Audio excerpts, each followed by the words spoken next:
यहाँ लुकाएर हेर्छौ छोरी गौथली मेरो छोरी मेरो बाउ आयो छोरी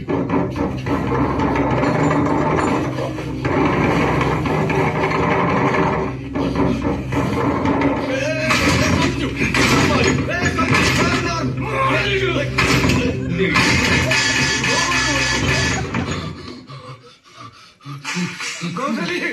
ओए काहे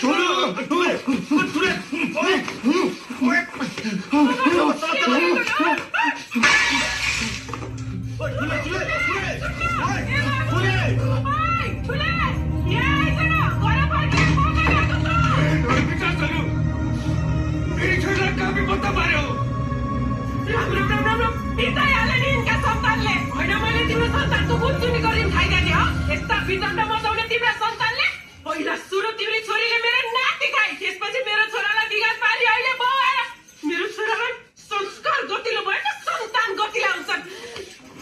संस्कार गतिलो जान्छ तिमीहरूले मेरो छोरीको के हालत बनायो यसकै लागि मैले अनुहार पठाएको थिएँ छोरीलाई घर गरेर खाना सिकाउनु पर्छ नि गरेर खाना दिनु पर्यो नि के गरेर खान दिने नि मेरो छोरालाई चाहिँ काम गर्न पठाउने उ चाहिँ स्कुल जाने त्यही गर्न ल्याऊ तिम्रो छोरीलाई एकछिन चुप लाग्नु म कुरा आउँछु के मेरी छोरीको कि ज्याम देखाऊ कि च्याम देखाऊ होइन भने आज म मान्छे किनेर चेकेर जान्छु म तिमीले मात्रै जानेछौ हामीले त हात हात धोइ जमाएर आएछौँ हाम्रो आफन्त छरछिमेकी दाजुभाइ छैन इज्जत छैन तिमीहरू जस्तै इज्जत नभएका सन्तान हुन् कहीँ नभएका सन्धिका नाममा लपस्तर अब धेरै बच्चो तमास तैँले तत नसकेको तेरो छोरोलाई त्यो गौतमले कति माया गरेर सम्हालेकी थिए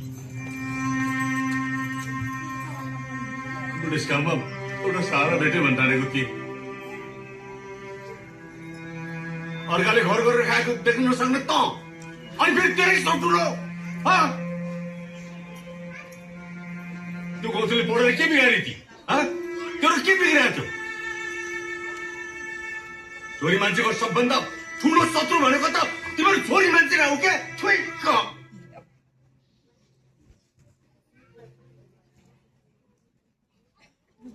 कस्तो छ तिमीलाई अहिले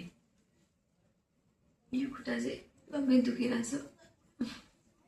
दुखाइ त बिस्तारै कम हुँदै जान्छ तर